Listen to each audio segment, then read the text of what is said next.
Conversa de classe com Maíra Tangerino.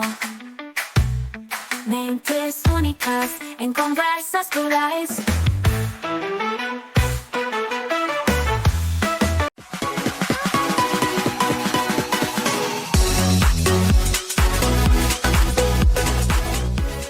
Olá, pessoal! Boas-vindas a mais um Conversa de Classe. E hoje o nosso papo é sobre um assunto que permeia a nossa vida, mas que às vezes eu sinto que o pessoal não fala muito sobre isso. A gente vai falar de dinheiro, né? E para desmistificar esse assunto de uma forma leve, de uma forma profunda e de uma forma acolhedora, tem uma pessoa aqui comigo que ela é um farol de conhecimento e de vivência. Gente, de verdade, quando eu vi o perfil dela no LinkedIn, eu falei assim, ai, vou tentar aqui minha sorte, minha chance de conseguir um espaço para conversar com ela.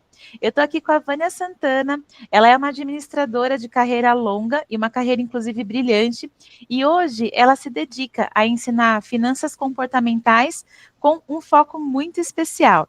E eu combinei com ela que a gente vai começar começando, eu vou mandar aqui a primeira pergunta.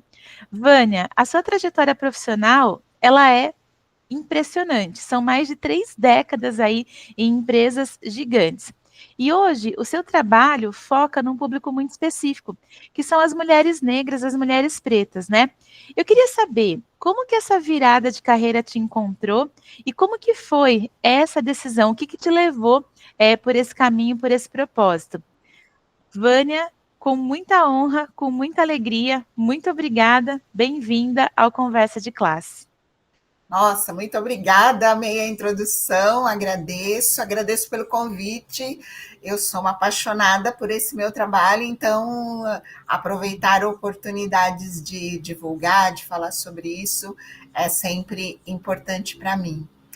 Então, vamos lá para a sua pergunta, né? Como é que eu saí lá ali do mundo corporativo e encontrei a educação financeira aí na minha vida. No início dos anos 2000, eu rompi uma relação de trabalho, eu trabalhei 1 ano em Curitiba, não estava sendo saudável para mim. Na volta, eu amarguei 2 anos entre desemprego e subemprego.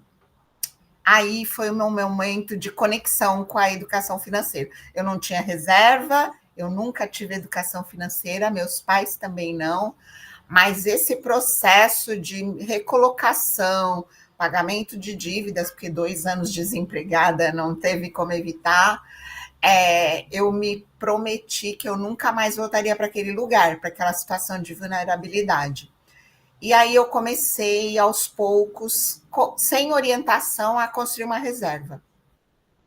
E fui me informando, a reserva foi crescendo, eu fui me empoderando, não tanto pelo valor, mas pela segurança de ter aquele valor ali no momento que acontecesse algum imprevisto. E aquilo foi dando certo, fui pagando dívidas à vista, viajando, que é uma coisa que eu gosto. Enfim, ao longo do processo, eu me transformei numa educadora informal, para os amigos, para a família. Enfim, segui no mundo corporativo e lá pelos 54 anos eu comecei a refletir sobre o que eu faria depois, porque minha última empresa no corporativo era uma multinacional americana e tem um corte invisível ali, uma data mágica que 60 anos é um número bom para desconectar os profissionais. Naquela época foi só 2019, tem 6 anos atrás, mas a gente falava muito menos sobre etarismo do que se fala agora. Então, eu falei, eu não vou esperar ser demitida e eu não estou pronta para parar de trabalhar. Então, o que eu vou fazer da vida? Aí eu comecei a me preparar, eu não sabia bem o que eu ia fazer. Eu tenho 3 irmãos educadores, então eu fui fazer uma pós em docência no ensino superior, achei que virar educadora seria uma boa possibilidade, mas eu falei, vou aproveitar essa minha experiência, sempre trabalhei na área financeira. E na pós, foi nascendo essa sementinha de falar sobre educação financeira.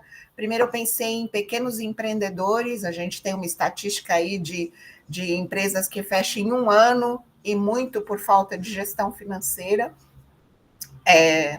E no decorrer da pós, eu falei, não, eu quero falar com mulheres, e eu quero falar com mulheres negras. E daí, em 2019, eu deixei o mundo corporativo, fui atropelada por uma pandemia, eu e o resto do mundo, né, no meio do caminho. O meu negócio era para ser presencial, mas virou virtual por conta da pandemia, mas isso terminou sendo um ganho, porque hoje eu falo com o Brasil inteiro, eu tenho cliente no Maranhão, no Pará, em Recife, em Porto Alegre, no Rio, em Minas, e tenho clientes até fora do Brasil, brasileiras que moram fora do Brasil e que se conectaram comigo através do LinkedIn. Então, uma coisa terrível como a pandemia abriu uma grande janela para o mundo. Então, eu passei de endividada, sem reserva, para pequena investidora, depois orientadora informal e, finalmente, uma educadora financeira, e é realmente o melhor trabalho da minha vida. É o que eu faço com mais paixão, com mais prazer, com mais alegria.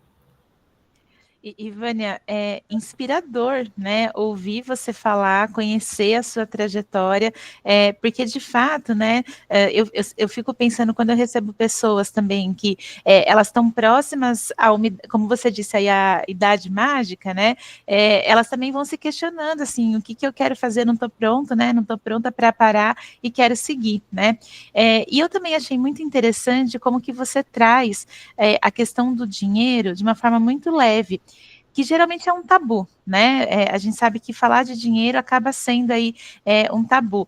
Principalmente quando a gente entra nessas questões que envolvem gênero, mas que também envolvem raça, acho que o assunto fica ainda mais complexo, né?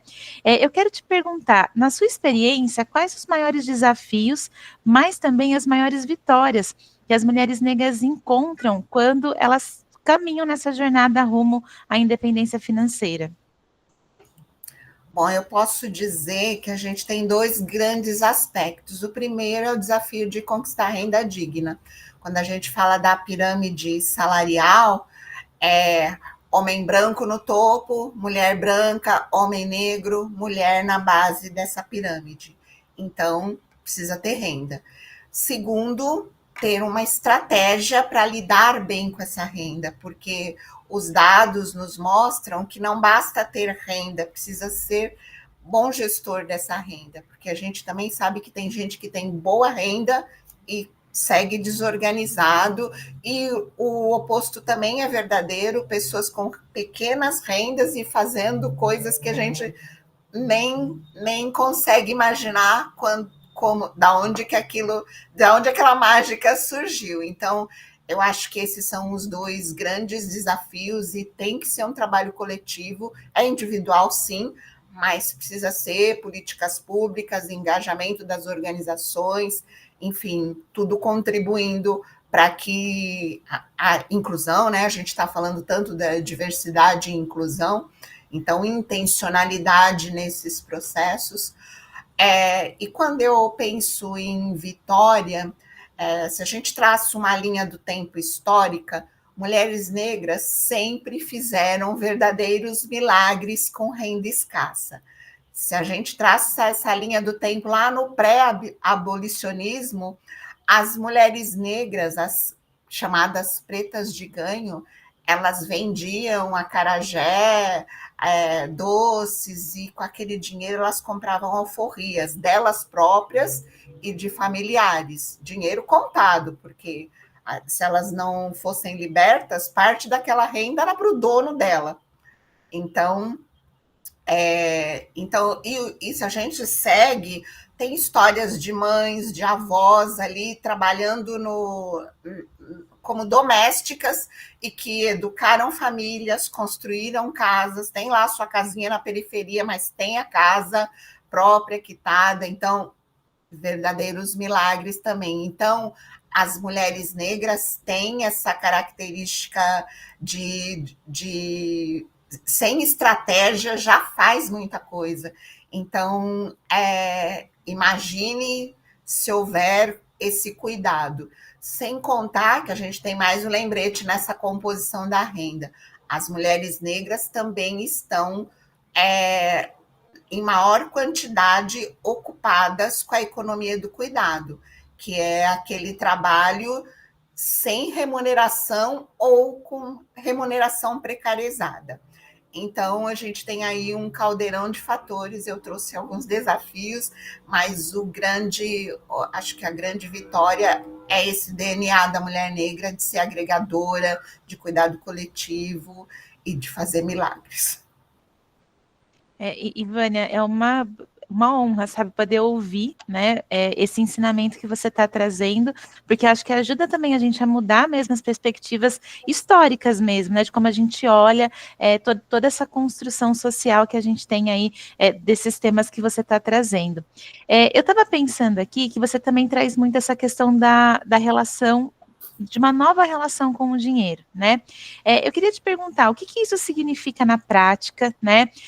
Como que a gente tira aí essas crenças limitantes que tem, que se fala sobre prosperidade, e como que a gente abre um novo olhar, um espaço aí diferente da gente olhar para a abundância, principalmente considerando o contexto histórico que muitas mulheres estão inseridas? Bom, às vezes a gente pensa em educação financeira reduzindo isso a planilhas e números. E não, educação financeira é modelo comportamental, é assumir outro estilo de vida. Então, é construir uma nova relação com o consumo, é mudar comportamentos com relação ao relacionamento com crédito, usar ele ao nosso favor, é ter essa prática recorrente de construir reservas financeiras, e às vezes a gente também tem o equívoco de achar que reserva financeira é construir o primeiro milhão. Se eu tenho uma renda de R$ 4.000, ter R$ 500 guardado pode ser a diferença entre o meu filho tomar um remédio se ele tiver uma doença ou não tomar este remédio. Então, os valores da reserva são compatíveis com a realidade de cada um. Então, não é verdade que só vai resolver se eu tiver 1 milhão, se eu tiver 100 mil. É claro que com o tempo e a disciplina, isso vai melhorando, mas é isso. Às vezes, pequenos valores numa vida precarizada fazem grandes diferenças. Então, eu acredito e confirmo na observação, na minha prática pessoal e na observação dos meus clientes, que realmente a educação financeira traz um novo comportamento, uma nova forma de lidar com a sua realidade financeira. O outro lado a gente precisa adotar educação e qualificação como um processo contínuo, porque só assim a gente vai impactar a renda. Então, também não se conformar, eu sempre falo, ser diarista é digno, ser manicure é digno, não é o trabalho ser indigno, é o estacionar naquele primeiro degrau. Porque eu ser diarista pode ser o primeiro degrau da minha carreira, o que eu alcancei, o meu possível naquele momento, mas não pode ser o único degrau. Então, eu comecei como diarista, como manicure, como a balconista do supermercado, não importa, tudo é trabalho digno. Mas o que eu vou galgar a partir disso para qualificar minha renda? Para ter uma escala ascendente, para ter ali um vislumbre de novas possibilidades e de poder realizar sonhos, né? Porque não tem sonho proibido na minha política. A gente pode sonhar o que a gente quiser. O milionário vai para Paris a semana que vem. Se Paris for um valor para mim, eu vou daqui 3 anos, daqui 4, eu vou me organizar, mas eu vou.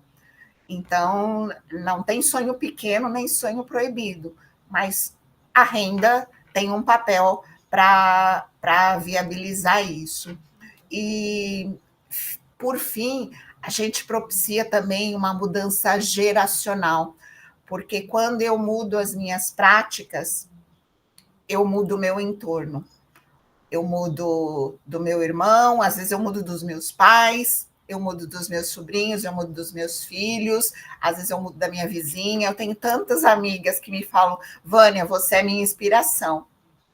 E assim, é uma responsabilidade, mas é um orgulho, porque eu sei que ao inspirá-las, eu também estou levando transformação.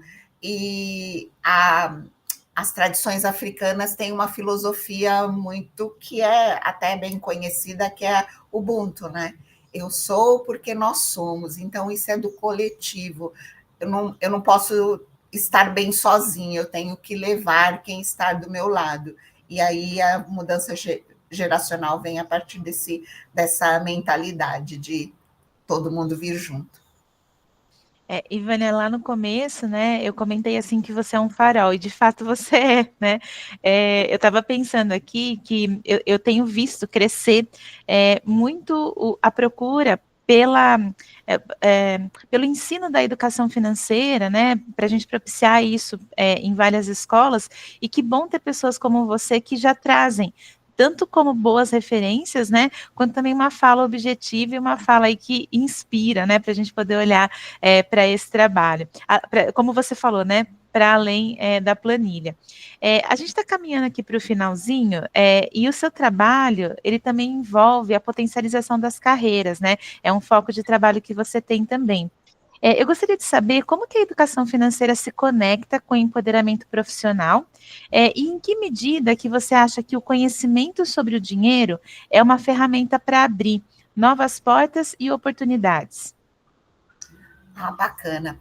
O trabalho de coach anda paralelo com o meu trabalho de educação financeira. Lá no começo eu mencionei que eu fui fazer uma pós em docência no ensino superior. E um dos professores da pós falou assim, Vânia, eu estou fazendo uma formação em coach e tem a sua cara, porque a gente trocava muito em sala de aula, enfim. Aí eu vou te passar o contato, veja se faz sentido para você. E eu me conectei com a pessoa, com a mentora que estava promovendo a formação, fiz a formação e concluí 15 dias depois que eu deixei o mundo corporativo. E eu falo que anda paralelo porque eu tenho trabalhado em programas de empresas que fazem com essa onda que não deveria ser uma onda, mas com os programas de diversidade e inclusão nas empresas, tem empresas com práticas antirracistas que está reunindo seus colaboradores negros para potencializar essas carreiras. E eu já participei em várias edições de algumas empresas para trabalhar no processo de coach potencializando essas carreiras. O coaching traz principalmente autoestima, traz empoderamento, traz o senso de pertencimento dessas pessoas a esses espaços. E tudo isso está muito conectado com você naturalizar a prosperidade em sua vida. Porque eu converso com muitas pessoas de nossa, eu estou aqui, mas eu não sei se eu mereço, eu não sei se eu estou pronta. A pessoa tem 2 formações, 3 pós-graduações e não tem certeza de que ela está apta. Então, tem o síndrome do impostor, tem as crenças que a gente falou, todo o massacre que o racismo faz ao longo de vidas inteiras, né? A gente é exposto ao racismo no primeiro momento que põe o pé na rua. Então, tratar da carreira e da prosperidade da renda, né? Da progressão da renda, fica diretamente conectado com a sua liberdade financeira. E eu digo que liberdade financeira é a primeira das nossas liberdades, porque a partir dela você pode construir todas as outras. Por exemplo, se eu tenho minhas reservas financeiras, eu não vou permanecer numa relação tóxica com o marido, com o companheiro, às vezes com pais. Eu tenho recursos para romper aquilo e tomar conta de mim. Se eu tenho independência financeira, eu não vou permanecer no emprego que destrói minha saúde mental porque eu não tenho alternativas. Então, com a liberdade financeira, eu conquisto todas as outras liberdades. Então, eu tenho poder de escolha. Essa é outra coisa que você ter a independência financeira também te propicia. Eu posso ficar ou sair, subir ou descer. E quando a gente pensa que o trabalho é a nossa primeira ferramenta de obtenção de renda, depois dela vem os juros passivos dos nossos investimentos. Cuidar da nossa trabalhidade é uma palavra que meio criada, mas assim, trabalhidade é mais do que empregabilidade. É eu estar apta para ter mais de uma fonte de renda. Isso não quer dizer trabalhar enquanto eles dormem, não, mas é pensar que eu posso escrever um artigo que seja remunerado. Se eu sou aquela pessoa que estou sempre falando de graça lá dentro do meu trabalho, por que eu não vou monetizar isso e fazer uma palestra ou duas por ano, por mês, e me capitalizar com aquela renda? A gente tem vários talentos aí, vários diamantes a serem lapidados ou enterrando os próprios talentos, porque não tem essa consciência, esse autoconhecimento do seu poder, da sua potência. Então, o coaching me leva para esse lugar de fomentar autoestima, empoderamento e naturalização em ocupar espaços que até então foram negados para pessoas parecidas comigo.